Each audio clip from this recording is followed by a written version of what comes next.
Nongeye kubasuhuza badukurikira kuri Professor Muhigi Entertainment. Aha turi mu karere ka Bugesera, umurenge wa Mayange, akagari ka Gakamba, umudugudu wa Rukora. Tubafitiye inzu nziza cyane ya cadastre yuzuye, inzu yuzuye rwose ifite ibyangombwa byose.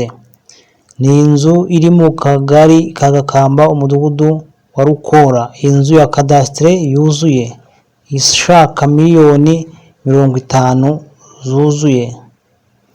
Reka tubanze tubereke abaturanyi cyangwa se agace ino nzu iherereyemo. Urabona neza ko ari inzu rwose iri mu gace kagenewe imiturire, inzu yegeranye n'izindi rwose, inzu ikora ku muhanda ari kumwe n'izindi nzu nziza z'insirimu za cadastre. Ubona ko ari inzu rwose iri mu gace keza, agace keza rwose. Iyi nzu rero nayo ikaba iri ku isoko. Iyi nzu iri ku isoko, iragurishwa amafaranga makeya miliyoni 50.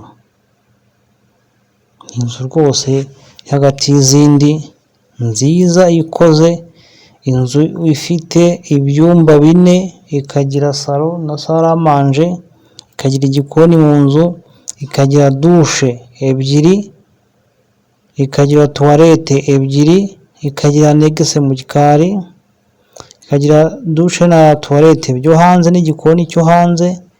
Ni inzu rwose ubona ko ifite igipangu gikoze neza rwose, gifite umutekano, igipangu giteye wall master.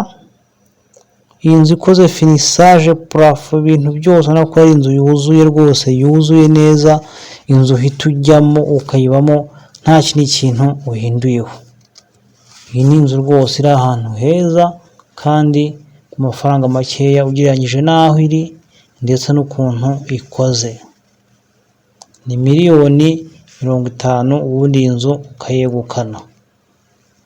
ukayegukana rwose. Ahantu iri ni hafi y'isantere ya Mayange, hafi y'isantere ya Mayange mu Biryogo. Kuva kuri iyi nzu ugera kuri kaburimbo ni hafi cyane, ni iminota nk'ibiri kuri 3, nuko ahantu hafi cyane rwose. Nitwa Professor Muhigi, naho butaha.